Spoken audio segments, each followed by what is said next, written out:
بسم اللہ الرحمن الرحیم۔ کتاب البیوع، خرید و فروخت سے متعلق مسائل کا بیان۔ مسائل کی مجلس میں انشاءاللہ آج سے بیوع یعنی جو ہماری زندگی کے معاملات کا حصہ ہے، تجارت ہے، کاروبار ہے، لین دین ہے، خرید و فروخت ہے، ملازمت ہے، یہ ساری چیزیں جو ہماری زندگی کے کمائی کے ذرائع ہے، ان کو معاملات کہا جاتا ہے۔ تو معاملات دین اسلام کا ایک بڑا اہم اور بنیادی حصہ ہے۔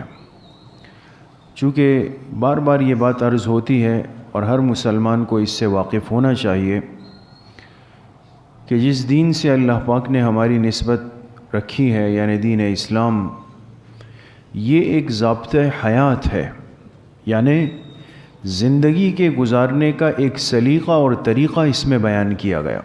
صرف عبادات نہیں کہ دین کا مطلب یہ کہ آپ کو 5 وقت کی نماز آ جائے، آپ رمضان کے روزے رکھ لیں، آپ کو زکوٰۃ کا طریقہ آ جائے۔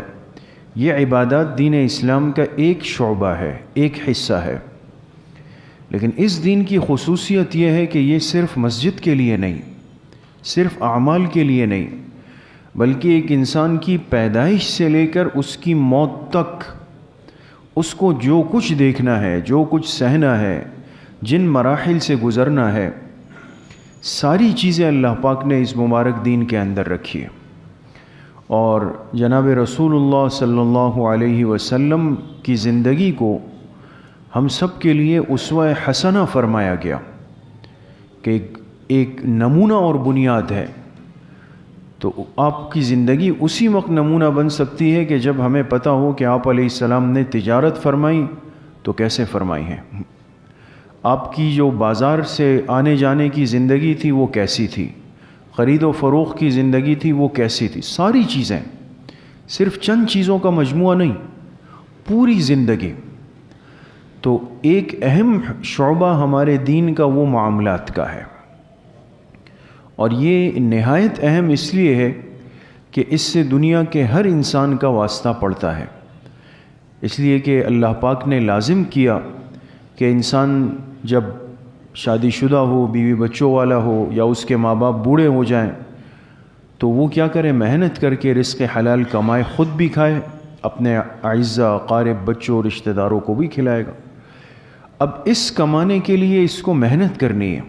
محنت کے مختلف ذرائع ہیں، یا تو اللہ نے اس کو دیا ہے، نوازا ہے، یہ خود تاجر بن جائے، تجارت شروع کر لے۔ اگر یہ کمزور ہے، یہ ملازمت کرے گا، کوئی نہ کوئی اسباب اختیار کرے گا۔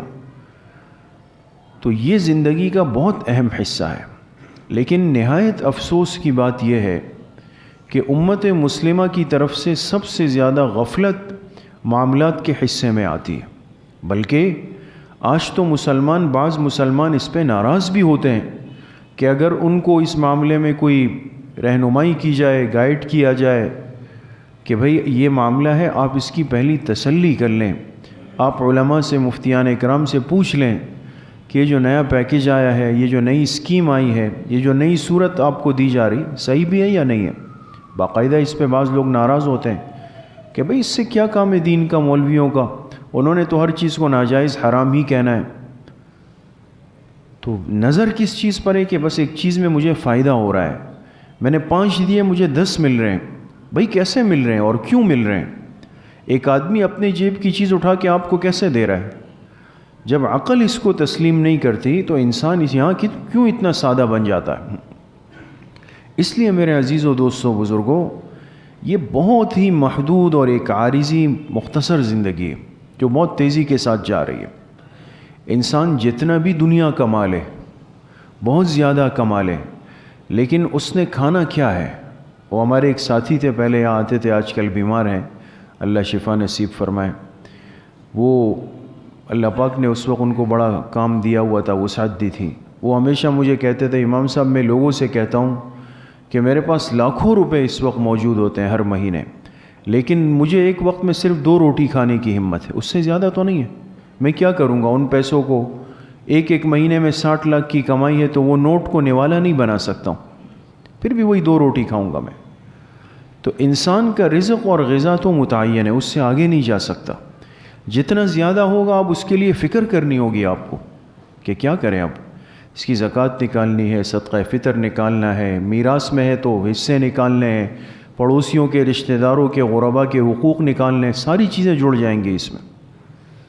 اس لیے ایک مسلمان کی زندگی میں معاملات میں بہت احتیاط ہے۔ مجھ سے کوئی ایسا عمل، ایسی کمائی، ایسی تجارت، ایسی ملازمت نہ ہو جائے کہ جس سے اللہ پاک مجھ سے ناراض ہو جائے، مجھ پر اللہ پاک کی لعنت ہو جائے، جناب رسول اللہ صلی اللہ علیہ وسلم کی ناراضگی لازم آ جائے۔ احادیث میں بہت ساری چیزیں ایسی ہے کہ جس میں آپ علیہ السلام نے فرمایا فلاں عمل کرنے والے پر اللہ نے لعنت فرمائی ہے، لعنت فرمائی ہے۔ تو اس لیے میرے عزیز و دوستو بزرگوں، ان چیزوں کو آج بہت زیادہ اہمیت دینے کی بھی ضرورت ہے، پوچھ کر عمل کرنے کی بھی ضرورت ہے، اور سیکھنے کی بھی ضرورت ہے۔ تو آج جو ہمارے سامنے مسئلہ ہے وہ ہے خرید و فروخت کا، چونکہ اس سے ہمارا دن میں کئی مرتبہ واسطہ پڑتا ہے ہر انسان کا۔ آپ صبح جاتے ہیں، بچوں کے لیے ناشتہ لیتے ہیں، دودھ لیا، پیسے دیے دودھ لیا، پیسے دیے ڈبل روٹی لی، پیسے دیے انڈے مکھن لیے، یہ ساری چیزیں، یہ خرید و فروخت کہلاتا ہے کہ ایک طرف سے مال ہو، دوسری طرف سے سامان ہو، ایک طرف سے مال ہو، پیسے ہوں، دوسری طرف سے سامان آ جائے، اس کو کہا جاتا ہے خرید و فروخت۔ لیکن یہ جو خرید و فروخت کے معاملات ہیں، اس میں بھی بعض مسائل ہیں جس کو سمجھنا ضروری ہے۔ سب سے پہلا مسئلہ یہ ہے کہ اگر کوئی شخص اپنا سامان رکھ دے اور یہ کہے کہ میں اپنی یہ چیز اتنی قیمت کی بیچ رہا ہوں، آپ نے دیکھا ہوگا، آپ بازار جائیں، سٹال لگائے ہوئے ہیں، ٹیبل لگائی ہوئی ہے، اس پہ مختلف چیزیں پڑی ہوئی ہیں، وہ آدمی اعلان کر رہا ہوتا ہے کہ بھئی ایک سوٹ 300 روپے کا، ایک سوٹ 300 روپے کا، ایسا ہوتا ہے نا، میں اتنے میں 300 روپے کے اندر بیچ رہا ہوں، وہ اعلان کر رہا ہے، صدا لگا رہا ہے وہ۔ اتنے میں ایک آدمی آیا اور اس نے ایک سوٹ اس میں سے اٹھایا اور کہا کہ یہ میں نے خرید لیا۔ آپ سمجھ گئے؟ اس کے کہنے کے بعد اس آدمی نے آ کے کہا کہ یہ میں نے خرید لیا، تو وہ کتنی قیمت کا اعلان کر رہا تھا؟ 300 کا، اور اس نے کہا کہ میں نے خرید لیا، تو اس جملے کے بعد اس پر کتنی قیمت لازم ہوگی؟ 300 روپے۔ بعض دفعہ ہم کیا کرتے ہیں، چیز لے لی، معاملات ہو گئے، 50 کم کر دو یار، 40 کم کر دو، ایک چیز ہو گئی، طے ہو گئی، اس کے بعد بارگیننگ کر رہے ہیں اس کے ساتھ۔ شرعی اعتبار سے یہ غلط ہے۔ قیمت کے اندر کمی بیشی کروانا یہ معاملہ ہے کہ مکمل ہونے سے پہلے ایک آدمی یہ کہہ دے کہ میں خرید رہا ہوں، ہاں میں یہ میری ہو گئی، میں راضی ہو گیا اس پہ، اب اس کے کہنے کے بعد آپ کا یہ کہنا کہ میں نے خرید لی، وہ چیز اس سے بک گئی، آپ کی ملکیت میں آ گئی، بس آپ پر وہ اتنی قیمت لازم ہو گئی۔ اس کے بعد پھر اس میں کمی بیشی کی بات کرنا یہ نامناسب ہے، غلط ہے۔ ہاں اگر وہ مالک اب اپنی خوشی سے آپ کو 20 روپے اور دے دے، واپس کر دے، 30 روپے اور دے، اس کی مرضی ہے، تو یہ ہے۔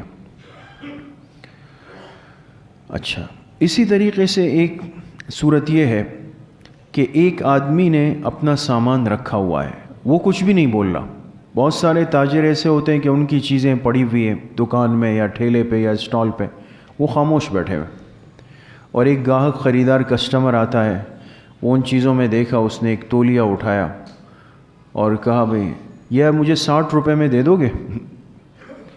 مالک نے نہیں کہا، خریدار نے کہا کہ یہ مجھے 60 روپے میں یا 100 روپے میں، جتنے میں بھی، یہ آپ مجھے دے دو۔ اس نے کہا چلو دے دی آپ کو۔ سمجھ گیا؟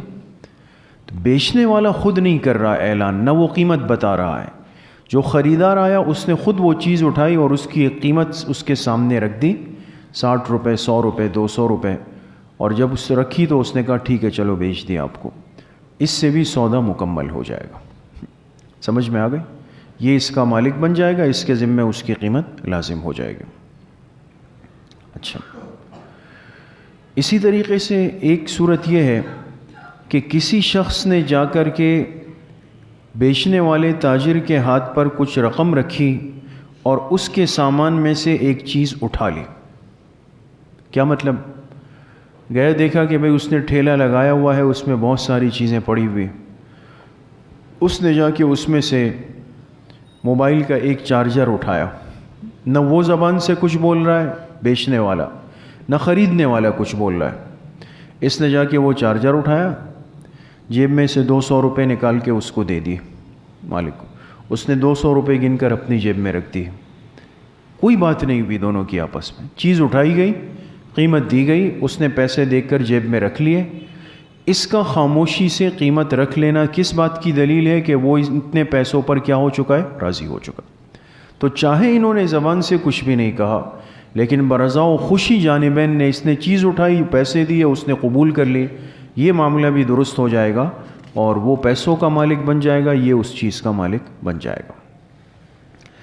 اچھا، اسی طریقے سے جیسے کوئی پھل بیچنے والا ہے، مثال کے طور پہ ایک آدمی امرود بیچ رہا ہے، امرود کا ایک ٹھیلا لگا ہوا ہے بہت بڑا، اور یہ آدمی گیا. اب جیسے عادت ہے، ہم جب پھل خریدتے ہیں تو ہمارے ماحول میں ایک عادت ہے کہ ہر آدمی خود نیچے سے ایک اٹھا رہا ہے، وہاں سے اٹھا رہا ہے، یہاں سے اٹھا رہا ہے. ایک عادت کی درجے کی چیز ہے، اور ہم یہ خیال کرتے ہیں کہ بھئی کوئی غلط داغدار چیز نہیں آ جائے. تو ایک آدمی گیا اور ٹھیلا کھڑا ہوا تھا، اور اس نے اس میں سے 3-4 امرود اچھے خاصے جو ہے وہ منتخب کر لیے، وہ لیے، اور اس کے بعد پھر اس کو 120 روپے دے دیے ہاتھ. اور اس نے دیکھا کہ اس نے میرے ٹھیلے میں سے 4 امرود 5 امرود خود منتخب کیے، اچھے والے لیے. اس نے پھر بھی کچھ نہیں کہا، اور جو پیسے دیے وہ لے کر دیکھے، وہ بھی خاموشی سے رکھ لیے. تو یہ معاملہ بھی درست ہو جائے گا. سمجھ گئے؟ یہ بھی درست ہو جائے گا. اچھا، اسی طریقے سے ایک اہم مسئلہ، بعض دفعہ تاجر کچھ چیزوں کو ایک پیکٹ میں بند کر دیتے ہیں. یہ چیز تو ہمارے ہاں بہت عام ہے. آپ نے دیکھا ہوگا کہ جیسے مثال کے طور پہ تولیوں کا ایک پیکٹ ہوتا ہے، 5 تولیے ایک پیکٹ میں بند ہوتے ہیں، ہے نا، اور 5-5 تولیوں کے پیکٹ بنائے ہوئے، اور وہ بیچنے والا اعلان کر رہا ہے کہ 5 تولیوں کا پیکٹ 500 روپے میں، 5 تولیوں کا پیکٹ 500 روپے میں. تو آپ کے حساب سے ایک تولیہ کتنے کا بنے گا؟ 100 روپے کا بنے گا، اس لیے کہ اس میں 5 تولیے، وہ 500 روپے کہہ رہا ہے. لیکن وہ پورے پیکٹ کی قیمت بتا رہا ہے ایک ساتھ. یہ نہیں کہہ رہا کہ الگ الگ بھی 100 والے، وہ کہہ رہا ہے 5 تولیے ایک پیکٹ 500 کا. ایک آدمی جائے اور اس میں سے ایک پیکٹ لے کر 500 روپے دے دے، معاملہ بالکل صاف ہے کہ صحیح. لیکن ایک آدمی گیا اور اس نے اس میں سے 2 نکالے، 2 تولیے، باقی 3 بند کر کے رکھ دیے، اور جیب میں سے 200 روپے دے دی. سمجھ گئے؟ اس نے کہا میں تو نہیں بیچ رہا ہوں. تو اس بیچنے والے کا یہ جملہ درست ہے یا غلط ہے؟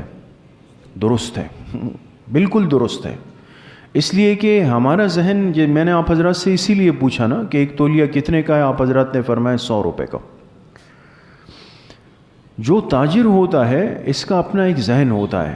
اگر اس کو چیز ایک ساتھ بیچنی ہوتی ہے تو یہ اس مجموعے کی قیمت بتا رہا ہوتا ہے، کہتا ہے پورا پیکٹ 500 روپے کا ہے. تو اس نے چونکہ الگ الگ قیمت تو بتائی نہیں، ایک ایک پیس اور ایک ایک دانے کی قیمت بتائی نہیں، مجموعے کی بتائی ہے.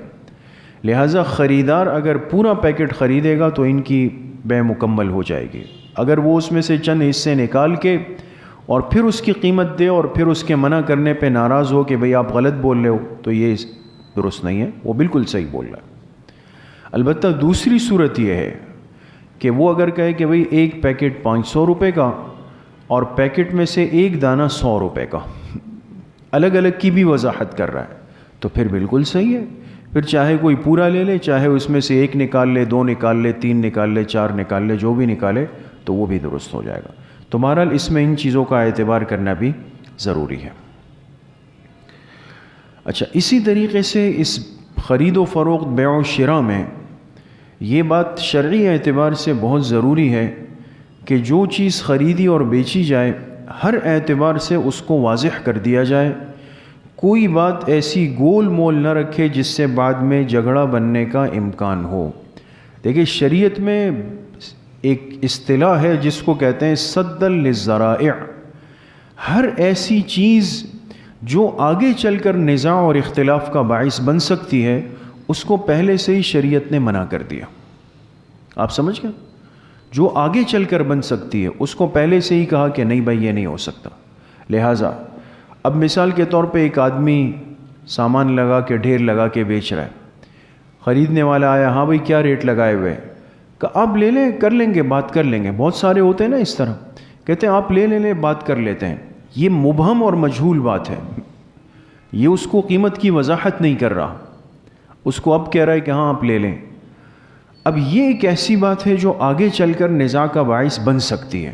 شریعت نے پہلے سے کہا کہ جو معاملہ مبہم مجہول ہوگا وہ جائز نہیں ہے. لہذا یہی پہ اس کو کہا جائے نہیں بھائی آپ بات صاف کریں, کتنے میں, کتنے روپے کلو ہے, کتنے روپے پاؤ ہے, بات بالکل صاف ہو جائے. پہلے اس کو کہا کہ ہاں بھائی لے لے, بات کرتے ہیں. جب اس نے تھیلیاں بھر دی, کتنے کا ہے, تو اس کو کہا کہ بھائی 300 روپے کلو. اس نے کہا میں تو نہیں لیتا ہوں, وہاں تو 250 روپے مل رہا ہے. کتنے موقعوں پر آپ نے خود دیکھا ہوگا, مشاہدہ کیا ہوگا کہ لوگ آپس میں لڑ پڑتے ہیں, الجھ جاتے ہیں اس پہ. کہتے ہیں بھئی آپ پہلے کہہ رہے تھے کہ ہو جائے گا, وہ کہے گا میں یہ تو نہیں کہہ رہا تھا کہ اپنا نقصان کر دوں. یہ خرابی کہاں سے بنی کہ شروع میں اس معاملے کو مجہول مبہم رکھا گیا, غیر واضح رکھا گیا. اس لیے شریعت کہتی ہے کہ خرید و فروخت میں چیز بالکل واضح ہو. آپ گئے خریدنے کے لیے, بھئی یہ موبائل کتنے کا ہے؟ اس نے کہا بھئی 10,000 روپے کا ہے, ڈبہ پیک ہے, اس کی وارنٹی ہے, یہ PTA سے پروف ہے, یہ فلاں ہے, یہ فلاں ہے. ساری چیزیں صاف ہو گئی, کلیئر ہو گئی بالکل.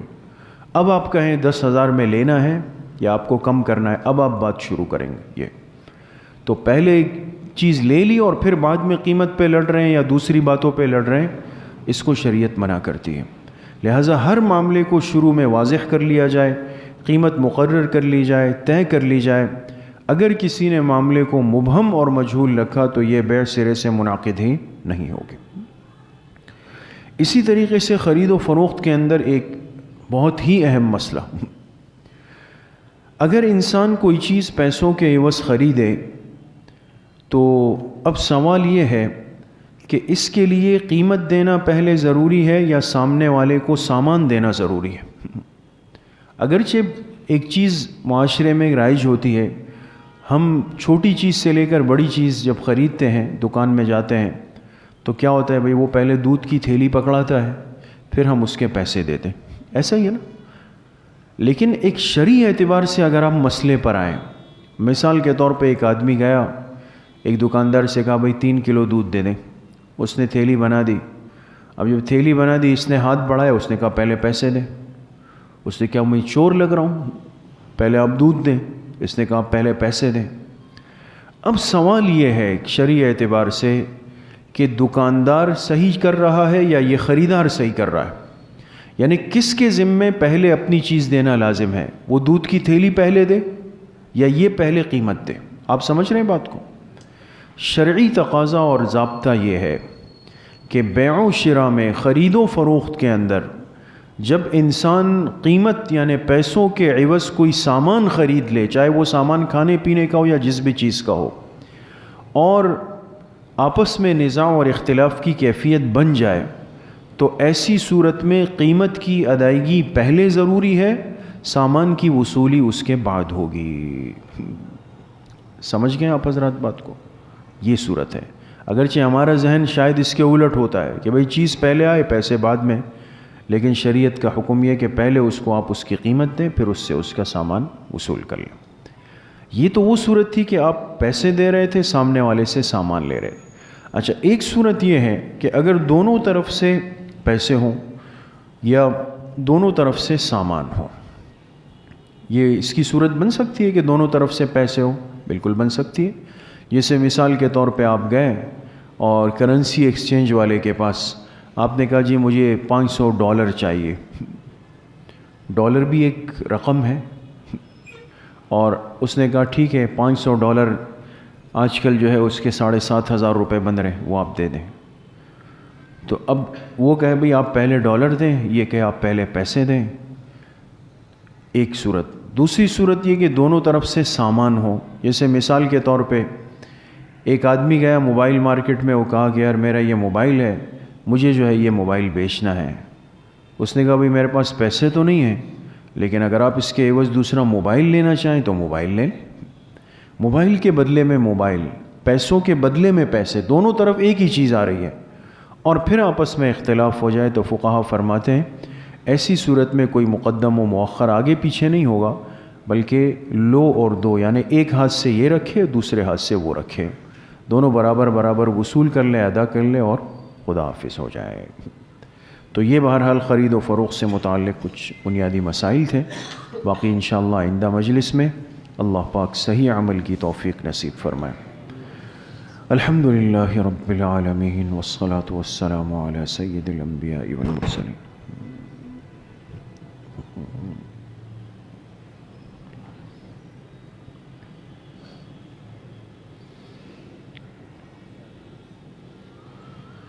وصلی اللہ وسلم علی نبینا محمد وآلہ واصحابہ اجمعین برحمتک یا ارحم الراحمین۔